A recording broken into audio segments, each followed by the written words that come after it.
1Corinthians7. Now for the matters you wrote about, it is good for a man not to marry. But since there is so much immorality, each man should have his own wife, and each woman her own husband. The husband should fulfill his marital duty to his wife, and likewise the wife to her husband. The wife's body does not belong to her alone but also to her husband. In the same way, the husband's body does not belong to him alone but also to his wife. Do not deprive each other except by mutual consent and for a time, so that you may devote yourselves to prayer. Then come together again so that Satan will not tempt you because of your lack of self-control. I say this as a concession, not as a command. I wish that all men were as I am. But each man has his own gift from God, one has this gift, another has that. Now to the unmarried and the widows I say, it is good for them to stay unmarried, as I am. But if they cannot control themselves, they should marry, for it is better to marry than to burn with passion. To the married I give this command, not I, but the Lord: a wife must not separate from her husband. But if she does, she must remain unmarried or else be reconciled to her husband. And a husband must not divorce his wife. To the rest I say this, I, not the Lord: if any brother has a wife who is not a believer and she is willing to live with him, he must not divorce her. And if a woman has a husband who is not a believer and he is willing to live with her, she must not divorce him. For the unbelieving husband has been sanctified through his wife, and the unbelieving wife has been sanctified through her believing husband. Otherwise your children would be unclean, but as it is, they are holy. But if the unbeliever leaves, let him do so. A believing man or woman is not bound in such circumstances. God has called us to live in peace. How do you know, wife, whether you will save your husband? Or, how do you know, husband, whether you will save your wife? Nevertheless, each one should retain the place in life that the Lord assigned to him and to which God has called him. This is the rule I lay down in all the churches. Was a man already circumcised when he was called? He should not become uncircumcised. Was a man uncircumcised when he was called? He should not be circumcised. Circumcision is nothing and uncircumcision is nothing. Keeping God's commands is what counts. Each one should remain in the situation which he was in when God called him. Were you a slave when you were called? Don't let it trouble you, although if you can gain your freedom, do so. For he who was a slave when he was called by the Lord is the Lord's freedman. Similarly, he who was a free man when he was called is Christ's slave. You were bought at a price, do not become slaves of men. Brothers, each man, as responsible to God, should remain in the situation God called him to. Now about virgins, I have no command from the Lord, but I give a judgment as one who by the Lord's mercy is trustworthy. Because of the present crisis, I think that it is good for you to remain as you are. Are you married? Do not seek a divorce. Are you unmarried? Do not look for a wife. But if you do marry, you have not sinned, and if a virgin marries, she has not sinned. But those who marry will face many troubles in this life, and I want to spare you this. What I mean, brothers, is that the time is short. From now on those who have wives should live as if they had none. Those who mourn, as if they did not; those who are happy, as if they were not; those who buy something, as if it were not theirs to keep. Those who use the things of the world, as if not engrossed in them. For this world in its present form is passing away. I would like you to be free from concern. An unmarried man is concerned about the Lord's affairs, how he can please the Lord. But a married man is concerned about the affairs of this world, how he can please his wife. And his interests are divided. An unmarried woman or virgin is concerned about the Lord's affairs. Her aim is to be devoted to the Lord in both body and spirit. But a married woman is concerned about the affairs of this world, how she can please her husband. I am saying this for your own good, not to restrict you, but that you may live in a right way in undivided devotion to the Lord. If anyone thinks he is acting improperly towards the virgin he is engaged to, and if she is getting on in years and he feels he ought to marry, he should do as he wants. He is not sinning. They should get married. But the man who has settled the matter in his own mind, who is under no compulsion but has control over his own will, and who has made up his mind not to marry the virgin, this man also does the right thing. So then, he who marries the virgin does right, but he who does not marry her does even better. A woman is bound to her husband as long as he lives. But if her husband dies, she is free to marry anyone she wishes, but he must belong to the Lord. In my judgment, she is happier if she stays as she is, and I think that I too have the Spirit of God. 1Corinthians8. Now about food sacrificed to idols, we know that we all possess knowledge. Knowledge puffs up, but love builds up. The man who thinks he knows something does not yet know as he ought to know.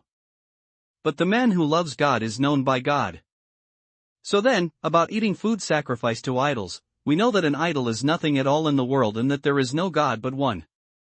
For even if there are so-called gods, whether in heaven or on earth, as indeed there are many gods and many lords, yet for us there is but one God, the Father, from whom all things came and for whom we live, and there is but one Lord, Jesus Christ, through whom all things came and through whom we live.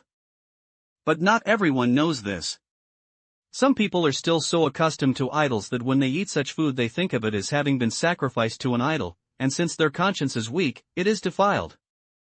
But food does not bring us near to God. We are no worse if we do not eat, and no better if we do. Be careful, however, that the exercise of your freedom does not become a stumbling block to the weak.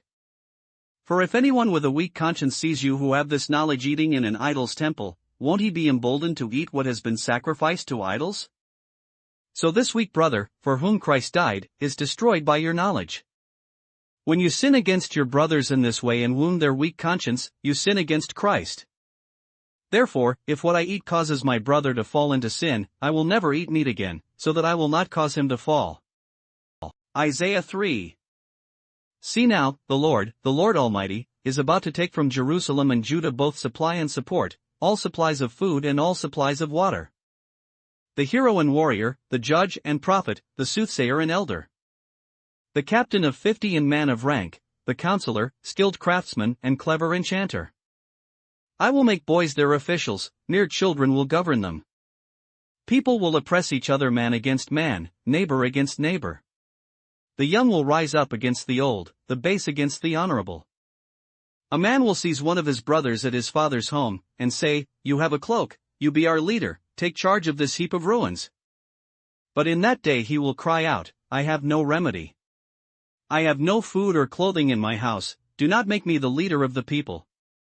Jerusalem staggers, Judah is falling, their words and deeds are against the Lord, defying his glorious presence. The look on their faces testifies against them, they parade their sin like Sodom, they do not hide it. Woe to them! They have brought disaster upon themselves. Tell the righteous it will be well with them, for they will enjoy the fruit of their deeds. Woe to the wicked! Disaster is upon them. They will be paid back for what their hands have done. Youths oppress my people, women rule over them. O my people, your guides lead you astray, they turn you from the path. The Lord takes his place in court, he rises to judge the people. The Lord enters into judgment against the elders and leaders of his people. It is you who have ruined my vineyard, the plunder from the poor is in your houses. What do you mean by crushing my people and grinding the faces of the poor, declares the Lord Almighty. The Lord says, the women of Zion are haughty, walking along with outstretched necks, flirting with their eyes, tripping along with mincing steps, with ornaments jingling on their ankles. Therefore the Lord will bring sores on the heads of the women of Zion, the Lord will make their scalps bald. In that day the Lord will snatch away their finery, the bangles and headbands and crescent necklaces, the earrings and bracelets and veils, the headdresses and ankle chains and sashes, the perfume bottles and charms, the signet rings and nose rings, the fine robes and the capes and cloaks, the purses and mirrors, and the linen garments and tiaras and shawls. Instead of fragrance there will be a stench, instead of a sash, a rope, instead of well-dressed hair, baldness, instead of fine clothing, sackcloth, instead of beauty, branding. Your men will fall by the sword, your warriors in battle. The gates of Zion will lament and mourn, destitute, she will sit on the ground. Isaiah 4. In that day 7 women will take hold of one man and say, we will eat our own food and provide our own clothes, only let us be called by your name. Take away our disgrace.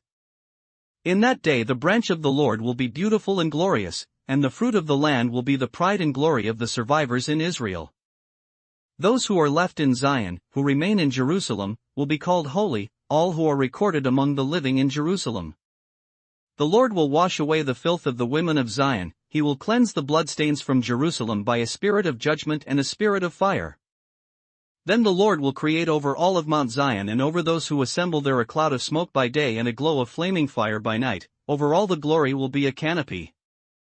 It will be a shelter and shade from the heat of the day, and a refuge and hiding place from the storm and rain. Psalm 61. For the director of music. With stringed instruments. Of David.